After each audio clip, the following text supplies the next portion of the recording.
Shalom, Bapak Ibu, saudara-saudari yang terkasih. Sebelum kita merenungkan kebenaran firman Tuhan, mari kita masuk dalam doa. Bapa Surgawi, puji syukur terima kasih atas segala kasih karunia yang Engkau limpahkan bagi kami. Saat ini Bapak, kami ingin merenungkan sebagian daripada kebenaran firman-Mu Bapak. Bapak urapi hamba-Mu Bapak dan urapan Roh Kudus-Mu yang tak terbatas Bapak. Dan bukakan hati kami Bapak untuk kami dapat mengerti kebenaran firman-Mu Bapak. Bulatkan tekad hati kami Bapak untuk kami dapat melakukan segala perintah-Mu, segala kehendak-Mu Bapak di dalam kehidupan kami. Dalam nama Tuhan Yesus Kristus kami panjatkan doa ini. Haleluya. Amin. Tema pemberitaan firman Tuhan pada hari ini, melepaskan yang baik untuk memperoleh yang terbaik. Bacaan Alkitab kita terambil dari Markus 10 ayat 17 sampai 27.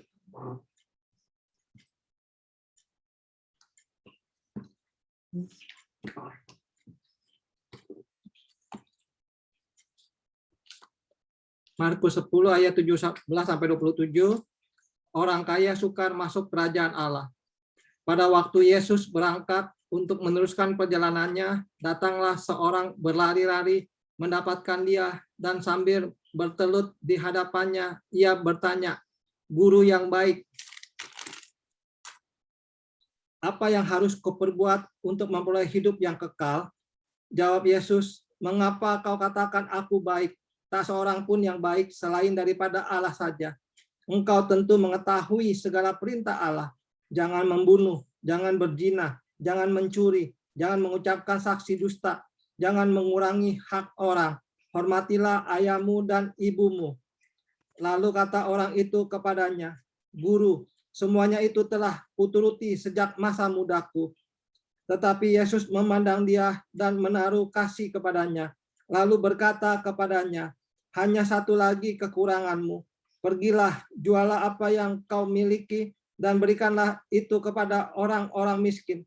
Maka engkau akan beroleh harta di surga. Kemudian datanglah kemari dan ikutlah aku." Mendengar perkataan itu, ia menjadi kecewa, lalu pergi dengan sedih, sebab banyak hartanya. Lalu Yesus memandang murid-muridnya di sekelilingnya dan berkata kepada mereka, "Alangkah sukarnya orang yang beruang masuk ke dalam kerajaan Allah."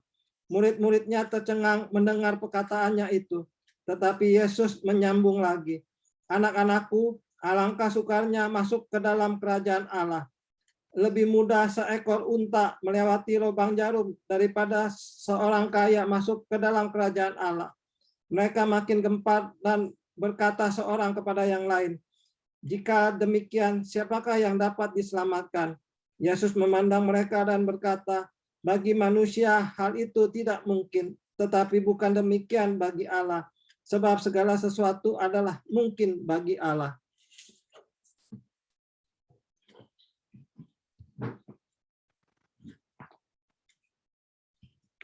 Dari semua orang yang pernah menghampiri kaki Yesus, hanya orang itulah yang pergi darinya dalam keadaan yang lebih buruk daripada ketika ia datang. Namun ia memiliki begitu banyak hal yang menguntungkan. Yang pertama, ia adalah seorang laki-laki muda dengan potensi besar. Ia banyak hartanya. Ini tercatat dalam Matius 19 ayat 22.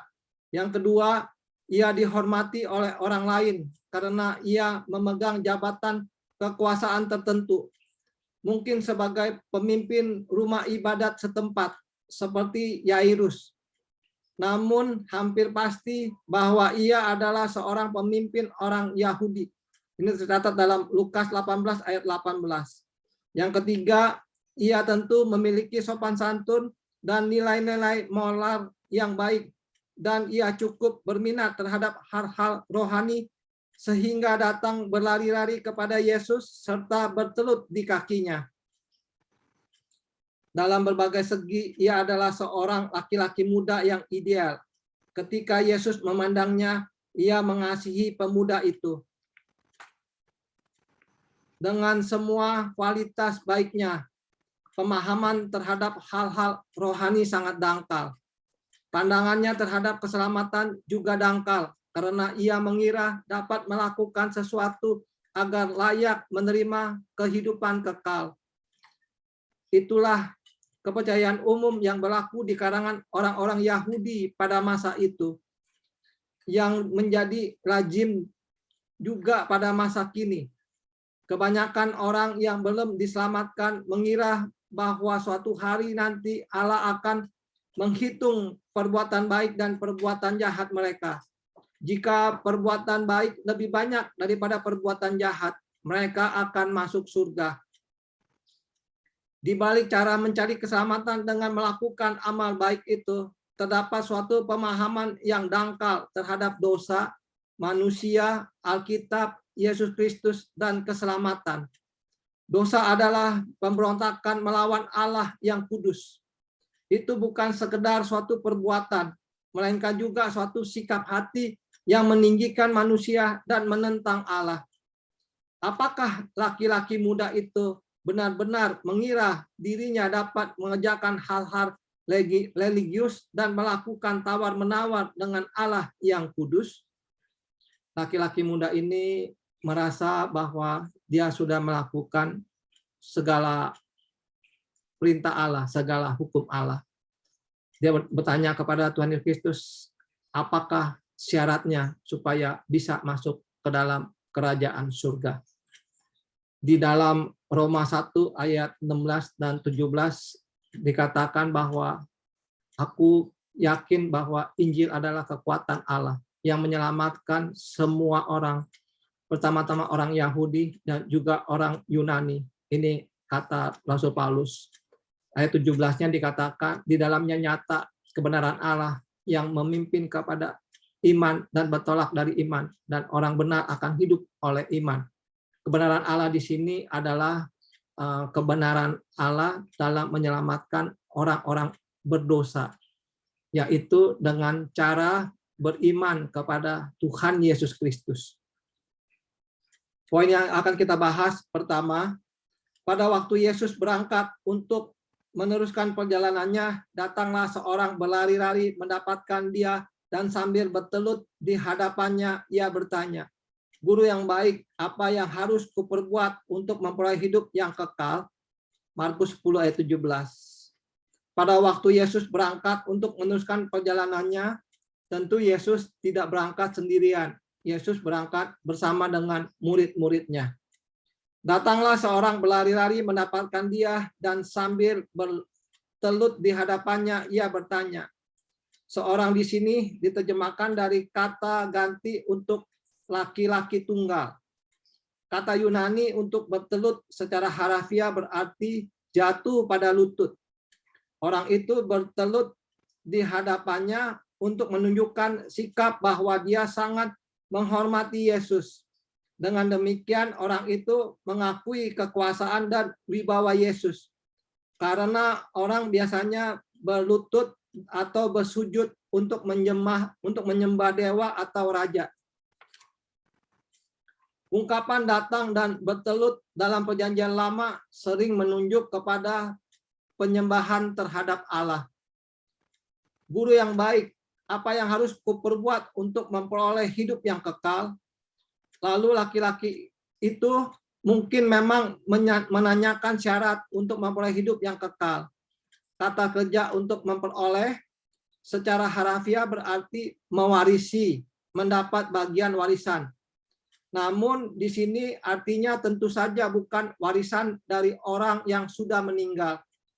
Yang lebih ditekankan di sini adalah nilai pusakanya atau nilainya yang sangat berharga, atau nilainya yang sangat berharga karena Allah lah yang memberikannya. Warisan atau harta pusaka yang didambakan orang itu disebutkan di sini sebagai hidup yang kekal. Hidup yang kekal artinya ungkapan ini berbicara tentang mutu hidup atau cara hidup serta keadaan hidup pada waktu Allah memerintah dalam hidup umatnya nanti. Jadi hidup yang kekal berarti kehidupan sejati di dalam Tuhan.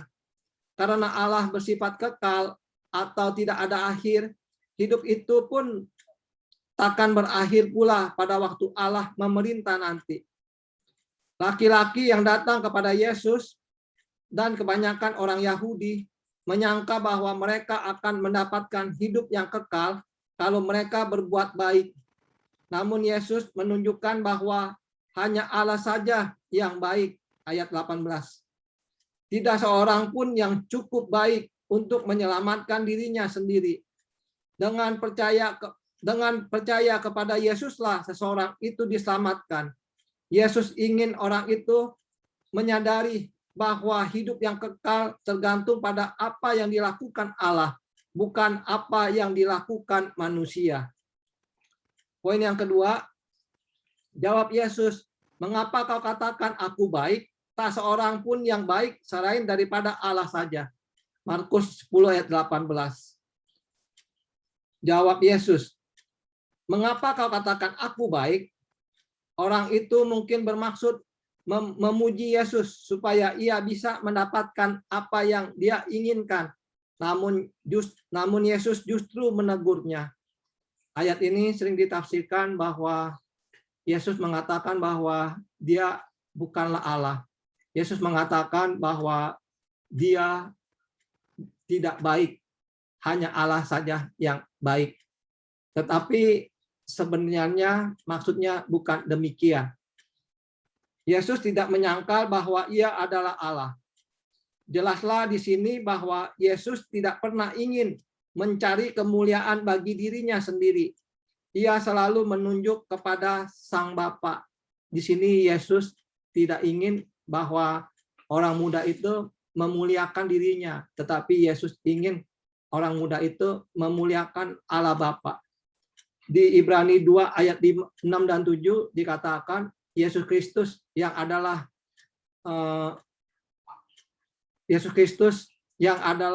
setara dengan Allah, namun kesetaraan dengan Allah itu tidaklah sebagai milik yang harus dipertahankan, melainkan telah mengosongkan dirinya dan mengambil rupa seorang hamba dan menjadi manusia. Kehendak Bapa bagi Tuhan Yesus adalah hukum yang tertinggi. Oleh sebab itu, kepada orang muda dan pemimpin yang kaya ini, ia menunjuk kepada Allah sendiri dan kepada hukum yang telah diberikannya. Di sanalah ia telah menyatakan kehendaknya. Di Matius 7:21 dikatakan bahwa bukan orang yang berseru-seru kepadaku Tuhan, Tuhan yang akan masuk ke dalam kerajaan surga, tetapi mereka yang melakukan kehendak Bapakku. Di Yohanes 4 ayat 34, Tuhan Yesus berkata, makananku adalah melakukan kehendak Dia yang mengutus aku dan menyelesaikannya. Jadi makanan Tuhan Yesus Kristus adalah melakukan kehendak Bapa. Di dalam Ibrani 10 ayat 7 dikatakan, aku datang untuk melakukan kehendak-Mu, ya Allahku. Jadi Tuhan Yesus Kristus datang ke dunia ini untuk melakukan kehendak Bapaknya. Jadi kehendak Bapa adalah hukum yang tertinggi bagi Tuhan Yesus Kristus. Tak seorang pun yang baik selain daripada Allah. Ungkapan ini secara harafiah dikatakan tidak ada yang baik kecuali satu, yaitu Allah. Baik menunjuk kepada sifat-sifat molar atau juga berarti sempurna dalam konteks ini. Poin yang ketiga, engkau tentu mengetahui segala perintah Allah. Jangan membunuh, jangan berzina, jangan mencuri, jangan mengucapkan saksi dusta, jangan mengurangi hak orang, hormatilah ayahmu dan ibumu. Markus 10 ayat 19. Segala perintah Allah.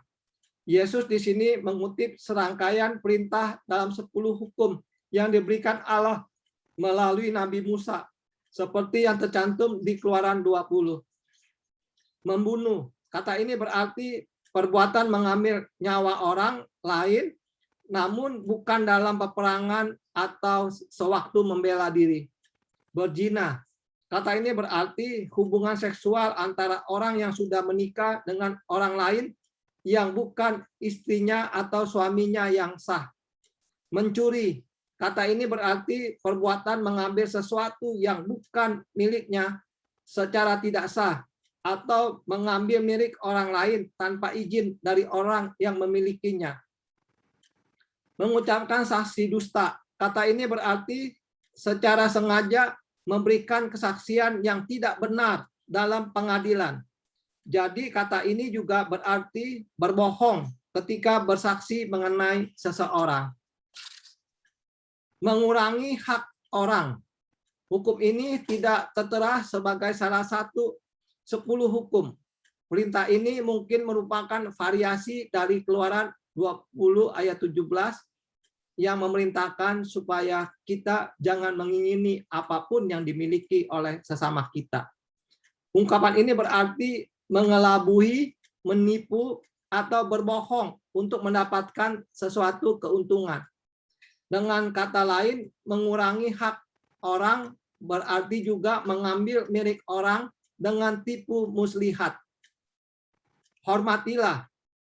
Maksud perintah ini bukan sekedar bersikap hormat secara resmi, tetapi lebih mengenai sikap menghargai orang tua seutuhnya, baik di hati, pikiran, ataupun perbuatan. Poin yang keempat, lalu kata orang itu kepadanya, Guru, semuanya itu telah kuturuti sejak masa mudaku. Markus 10 ayat 20. Semua itu telah kuturuti. Ini berarti bahwa laki-laki itu sudah menaati semua perintah yang disebutkan dalam ayat 19. Sejak masa mudaku. Ini mungkin berarti sejak usia sekitar 12 sampai 13 tahun. Dalam budaya Yahudi, orang yang berusia 12 sampai 13 tahun dianggap sudah mulai bisa bertanggung jawab atas apa yang dilakukannya sendiri. Jadi secara moral, orang muda ini adalah baik. Dia telah melakukan segala perintah Allah, hukum yang kelima sampai yang ke-10. Amsal mengatakan, didiklah orang muda menurut jalan yang patut baginya, maka pada masa tuanya pun dia tidak akan menyimpang dari jalan itu.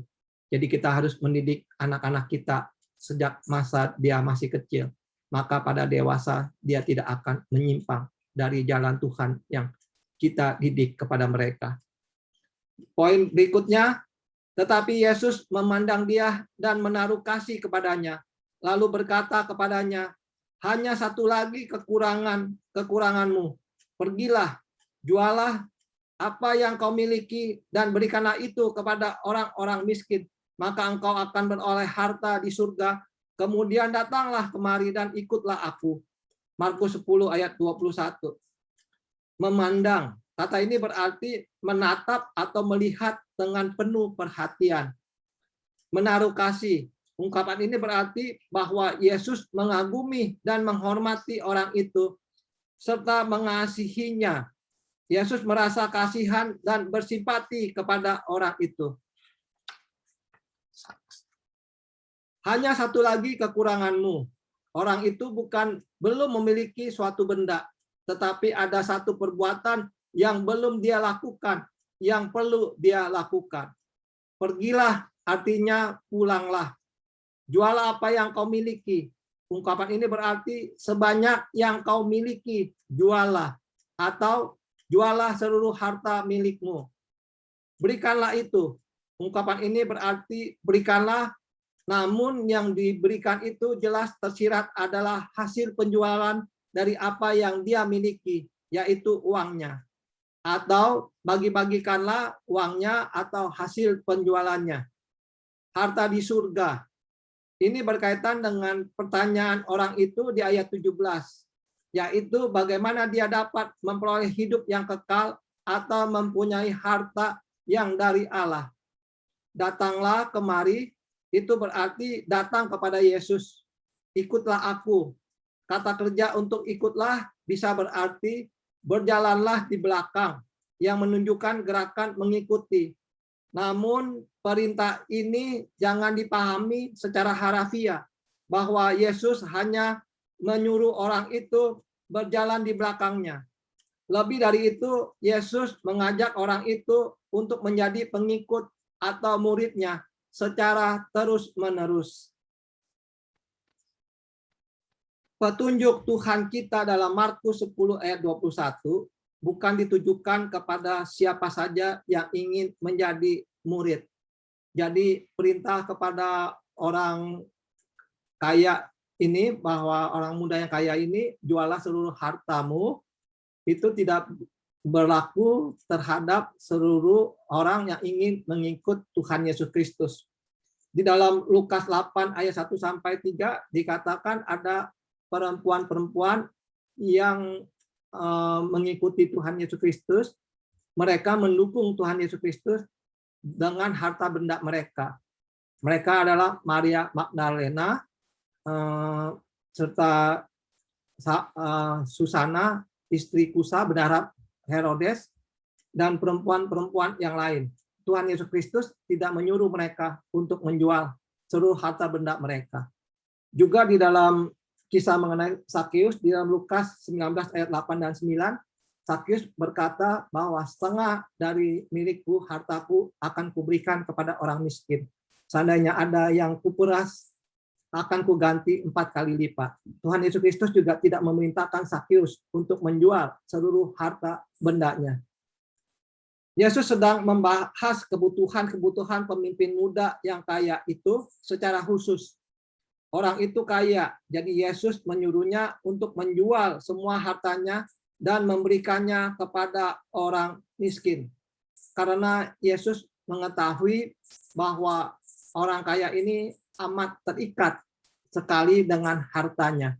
Orang kaya ini sudah melakukan hukum Musa, hukum yang kelima sampai yang ke-10. Tetapi ada hukum lain, hukum yang berhubungan antara manusia dengan Allah, yaitu hukum yang pertama sampai ke-4. Hukum yang pertama di Keluaran 20 ayat 3 mengatakan, jangan ada padamu Allah lain di hadapan hadiratku. Orang kaya ini tidak sadar bahwa dia mempunyai Allah lain, ilah lain, yaitu kekayaannya. Kekayaannya telah menjadi ilah bagi dirinya sendiri. Di dalam Lukas 12 ayat 33-34, Tuhan Yesus berkata, jualah harta milikmu dan bagi-bagikanlah kepada orang miskin, maka engkau akan beroleh harta di surga. Karena di mana hartamu berada, di situ juga hatimu berada. Orang kaya ini merasa bahwa dia sudah berbuat baik, sudah melakukan perintah Allah, hukum yang kelima sampai ke-10, dia bertanya kepada Tuhan Yesus Kristus, perbuatan apa lagi yang harus aku lakukan supaya aku dapat memperoleh hidup yang kekal. Coba kita perhatikanlah satu hal berikut. Semua perintah dalam Matius 10 ayat 19 itu adalah perintah bernada jangan, kecuali satu perintah yang bernada dalam lingkup keluarga, yaitu hormatilah ayahmu dan ibumu. Yang hendak dikatakan oleh orang muda ini adalah, seumur hidup saya tidak pernah menyakiti atau merugikan orang lain. Ini tentu saja benar sekali. Namun pertanyaan yang sesungguhnya adalah, perbuatan baik apa yang telah engkau lakukan? Untuk laki-laki muda ini, pertanyaannya malah lebih tajam lagi. Dengan semua harta yang ada padamu, dengan semua kekayaanmu, dengan semua yang mampu engkau berikan, kebaikan positif apa yang telah engkau lakukan bagi orang-orang lain? Berapa banyak yang telah engkau sisihkan untuk menolong, menghibur, dan menguatkan orang lain, sebagaimana semestinya telah engkau lakukan?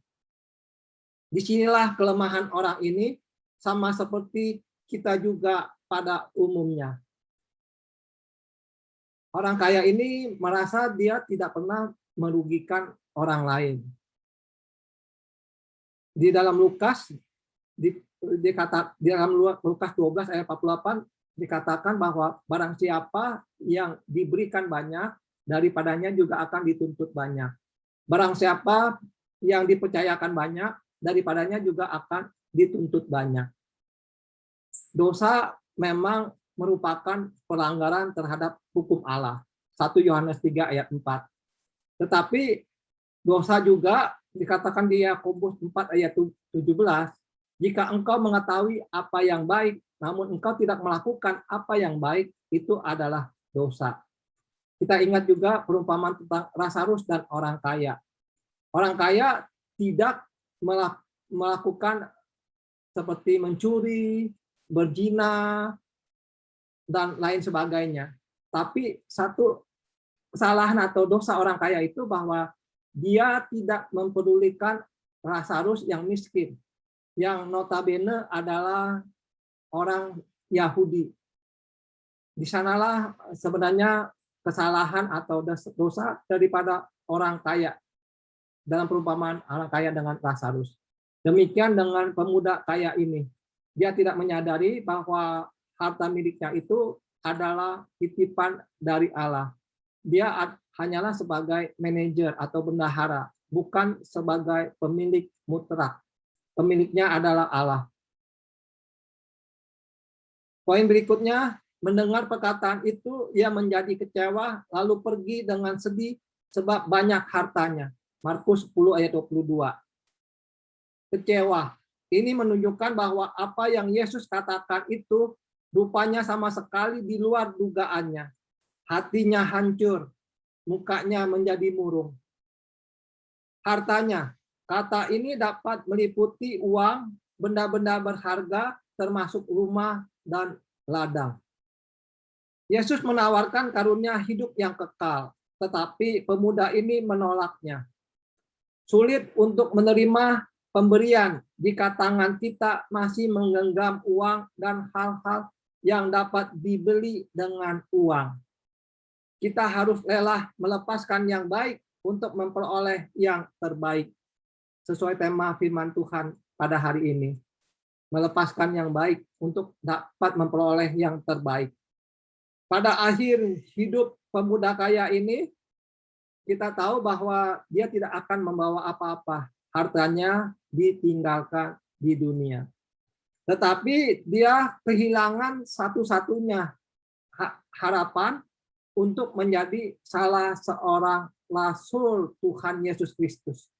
Jikalau pemuda kaya ini menuruti perintah Tuhan Yesus Kristus, maka dia akan menjadi salah seorang rasul dari Tuhan Yesus Kristus. Kita tahu bahwa rasul Tuhan Yesus Kristus, dia akan memperoleh upah atau mahkota di surga, bahkan rasul Tuhan Yesus Kristus akan turut memerintah bersama-sama dengan Tuhan Yesus Kristus. Karena ada ilah di dalam kehidupan orang itu, maka Tuhan Yesus Kristus menyuruh menjual segala hartanya. Karena Tuhan Yesus Kristus tahu kalau orang kaya ini tidak menjual seluruh hartanya, dia tidak mungkin dapat mengikut Tuhan Yesus Kristus seperti rasul-rasul yang lain. Bahkan lelah mati, bahkan mati syahid. Kebanyakan dari rasul-rasul Tuhan Yesus Kristus mati syahid, menyerahkan nyawanya untuk Tuhan Yesus Kristus. Poin berikutnya, lalu Yesus memandang murid-muridnya di sekelilingnya dan berkata kepada mereka, alangkah sukarnya orang yang beruang masuk ke dalam kerajaan Allah. Markus 10 ayat 23. Alangkah sukarnya, ungkapan ini digunakan untuk memberikan penekanan dalam ucapan Yesus. Orang yang beruang, ini berarti orang yang sangat kaya, yang punya banyak uang dan harta. Masuk ke dalam kerajaan Allah, ungkapan ini di sini berarti menjadi bagian dari umat Allah. Dapat juga diartikan menjadi menerima Allah memerintah dalam hidupnya, atau mengaku Allah menjadi raja, penguasa, pemimpin dalam hidupnya, ataupun menjadi anggota dunia baru Allah. Kerajaan Allah tidak sama dengan surga. Kerajaan Allah yaitu di mana kita menjadikan, di mana Allah sebagai raja atau pemimpin tertinggi kita, dan kita menaati seluruh perintah Allah karena kita adalah hambanya, karena kita adalah umatnya. Poin berikutnya, murid-muridnya tercengang mendengar perkataannya itu, tetapi Yesus menyambung lagi, anak-anakku, alangkah sukarnya masuk ke dalam kerajaan Allah. lebih mudah seekor unta melewati lubang jarum daripada seorang kaya masuk ke dalam kerajaan Allah. Markus 10 ayat 24 sampai 25. Tercengang. Ini menunjukkan bahwa murid-murid Yesus merasa heran karena mereka tidak menduga bahwa Yesus berkomentar begitu. Pernyataan di ayat ini merupakan bahasa kiasan yang melebih-lebihkan perkataan. Yesus memakai kiasan unta dan lubang jarum untuk membandingkan dengan orang kaya di ayat 25. Unta adalah binatang yang sangat besar dan tinggi badannya, sehingga tidak mungkin bisa melewati lubang jarum yang sangat kecil. Jadi pernyataan ini menunjukkan suatu kemustahilan. Kalau unta tidak mungkin melewati lubang jarum, maka lebih tidak mungkin lagi orang kaya menerima Allah memerintah hidupnya. Poin berikutnya, mereka makin gempar dan berkata seorang kepada yang lain, jika demikian, siapakah yang dapat diselamatkan? Markus 10 ayat 26. Diselamatkan. Kata ini memang diterjemahkan dari kata kerja pasif yang menunjukkan ada orang atau pihak tertentu yang menyelamatkan. Dari ayat 17 jelas ditunjukkan bahwa yang dimaksudkan di sini ialah diselamatkan dari kebinasaan. Dengan begitu, seseorang bisa mendapat hidup yang kekal dalam kerajaan Allah. Yang menyelamatkan manusia jelas adalah Allah. Jadi manusia tidak dapat menyelamatkan dirinya sendiri. Hanya Allah yang dapat menyelamatkan manusia. Siapakah yang dapat diselamatkan? Agaknya tidak ada yang bisa mendapatkan hidup yang kekal, atau pasti tidak ada seorang pun yang dapat diselamatkan. Murid-muridnya bertanya satu dengan yang lain. Poin berikutnya, Yesus memandang mereka dan berkata, bagi manusia hal itu tidak mungkin, tetapi bukan demikian bagi Allah. Sebab segala sesuatu adalah mungkin bagi Allah. Markus 10 ayat 27. Hal itu, ungkapan ini menunjuk kepada proses atau bagaimana orang diselamatkan. Sebab segala sesuatu adalah mungkin bagi Allah, artinya karena Allah itu Maha Kuasa, maka Ia mampu melakukan apapun juga. Reaksi para murid adalah bahwa jikalau yang dikatakan oleh Yesus itu benar, tidak mungkin ada yang bisa diselamatkan. Lalu Yesus menyatakan keseluruhan ajaran tentang keselamatan itu secara singkat. Katanya, jika keselamatan itu bergantung pada usaha manusia sendiri, tidak mungkin ada yang diselamatkan. Namun keselamatan itu adalah anugerah Allah dan bagi Dia segala sesuatu mungkin. Orang yang menaruh percaya kepada dirinya dan pada hartanya sendiri tidak pernah akan diselamatkan. Orang yang menaruh percaya pada kuasa Allah yang menyelamatkan dan pada kasih-Nya yang menebus dapat masuk dengan cuma-cuma ke dalam keselamatan itu. Kesimpulannya, yang pertama, keselamatan bukanlah usaha manusia, tetapi anugerah Allah. Di sini perbuatan baik bukanlah tidak penting. Perbuatan baik itu penting. Tetapi perbuatan baik kita itu tidak dapat menyelamatkan hidup kita, tidak dapat membuat kita memperoleh hidup yang kekal. Hanya anugerah Allah dengan kita beriman kepada Tuhan Yesus Kristus. Karena di dalam Yesaya dikatakan bahwa segala kesalehan kita seperti kain kotor dan kita sekalian seperti orang najis. Di hadapan Allah yang Maha Kudus, kesalehan kita itu seperti kain kotor. Hanya kebenaran Tuhan Yesus Kristuslah, korban Tuhan Yesus Kristus di atas kayu salib. Kebenarannya itu yang dikenakan kepada kita sehingga kita dinyatakan sebagai orang yang benar, yang dapat menyelamatkan kita, yang dapat memberikan kita hidup yang kekal. Yang kedua, jangan jadikan Yesus hanya sebagai juru selamat, tetapi jadikanlah Tuhan Yesus Kristus sebagai Tuhan kita. Jadikanlah Allah sebagai Raja kita yang berdaulat terhadap seluruh hidup kita. Apapun yang kita punyai, baik harta, talenta, waktu, itu semua adalah anugerah Allah dan adalah milik Allah. Jikalau Allah meminta hal itu kepada kita, kita harus rela memberikannya kepada Allah dan kita harus taat kepada Allah, perintah Allah dan segala kebenarannya. Dan yang ketiga, seperti tema kita harus rela melepaskan yang baik untuk dapat memperoleh yang terbaik. Kalau yang baik di dalam renungan firman ini bagi orang kaya itu adalah hartanya. Kita harus rela melepaskan yang baik supaya kita dapat memperoleh mahkota di surga, walaupun harus disertai dengan penderitaan. Karena Rasul Paulus katakan penderitaan ringan zaman sekarang ini mengerjakan bagi kita kemuliaan kekal yang tidak dapat dibandingkan dengan penderitaan ringan yang kita alami di dunia ini dan sementara ini. Jadi hidup kita harus kita serahkan, segala talenta, harta, waktu harus kita pergunakan semua untuk hormat dan kemuliaan nama Tuhan. Sekian firman Tuhan, Tuhan Yesus memberkati. Mari Bapak Ibu Saudara kasih, kita masuk dalam doa. Bapak Surgawi, hamba telah berhenti berbicara Bapak. Materaikan firman-Mu di dalam roh hati kami, ya Bapak Surgawi.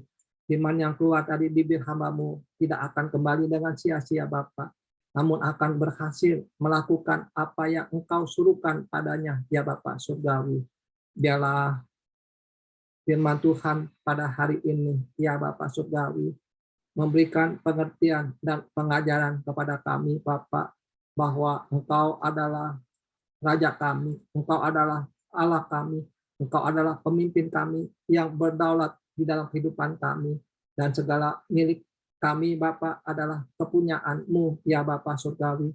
Dan juga biarlah Bapak, kami rela Bapak menyerahkan yang baik, Bapak, untuk Engkau, Bapak Surgawi, untuk pekerjaan-Mu, Bapak, untuk hormat dan kemuliaan-Mu, Bapak, supaya kami dapat memperoleh yang terbaik, ya Bapak Surgawi, memperoleh hidup yang kekal, Bapak, dan juga Bapak mendapat mahkota atau pahala daripada Engkau, ya Bapak Surgawi. Bapak Surgawi, kami ingin berdoa Bapak untuk Kak Tina yang terbaring sakit di rumah sakit, Bapak. Bapak, kiranya Engkau jamah dan Engkau sembuhkan Bapak segala sakit penyakit Kak Tina, Bapak, oleh biru-biru darah Tuhan Yesus Kristus. Engkau pakai dokter, peralatan di rumah sakit, obat-obatan, para suster yang merawat, semua hanya sebagai alat di dalam tangan-Mu, Bapak. Sesungguhnya Engkau sendiri yang menyembuhkan Kak Tina, Bapak. Kami juga berdoa untuk mereka yang sakit, ya Bapak Surgawi, kiranya Engkau sembuhkan, Bapak. Yang lemah Engkau kuatkan, yang beban berat di dalam pencobaan Engkau berikan kemenangan dan jalan keluar, Bapak. Yang berkekurangan Engkau berkati, Bapak. Bapak, terima kasih, dalam nama Tuhan Kristus kami panjatkan doa ini. Bapak, Ibu, sama kekasih, mari kita angkat kedua belah tangan kita akan mendapatkan berkat dari Allah. Bapak, Ibu, sama kekasih, terimalah berkat daripada Allah Bapa, kasih karunia dari Tuhan Yesus Kristus, dan persekutuan dengan Roh Kudus akan menyertai Bapak, Ibu, sama kekasih, mulai hari ini sampai Maranatha, Tuhan Yesus datang kedua kali menjemput kita sekalian. Amin.